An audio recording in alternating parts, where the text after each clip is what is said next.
Pemirsa, suasana tegang mewarnai pertemuan antara jajaran pimpinan Universitas Pancasila dengan kuasa hukum korban pelecehan seksual yang terjadi di lingkungan kampus. Sebelumnya mencuat kasus seorang pekerja kampus UP yang dilecehkan oleh mantan rektor. Media itu tidak menulis tentang pemberhentian tapi mutasi. Tidak konteks mutasi bukan pemberhentian. Nah sekarang saya terangkan ke media. Institusinya apa mutasi itu salah. Persoalan mutasi bukan pemberhentian. Suasana tegang mewarnai pertemuan antara jajaran pimpinan Universitas Pancasila atau UP dengan kuasa hukum korban pelecehan seksual yang terjadi di lingkungan kampus. Pertemuan yang dihadiri Wakil Menteri Ketenagakerjaan Immanuel Ebenezer dan Wakil Menteri Pemberdayaan Perempuan dan Pelindungan Anak Veronica Tan ini dipandang sebagai langkah penting dalam menunjukkan komitmen pihak universitas melawan kekerasan seksual. Dalam dialognya, Pemenakar menyoroti tekanan psikologis yang dialami korban.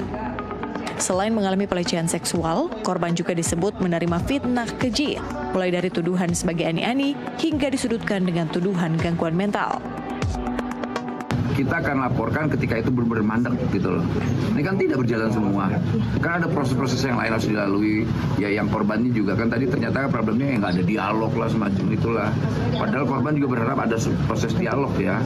Bukan soal ansi, ini soal apa tidak, tapi harus proses dialog belum ada. Sebab kan tidak, ini nggak keluar sebetulnya. Tapi karena tidak ada proses dialog di situ, ya akhirnya korban itu dari speak up, kayak gitu kira-kira.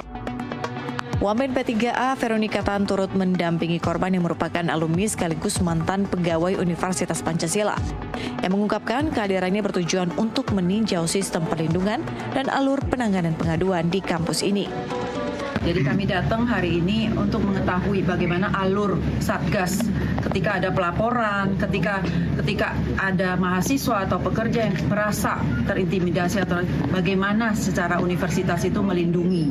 Karena juga memang nanti hari ini juga difasilitasi dari Dikti, Kemendikti, jadi mungkin akan berbicara sedikit.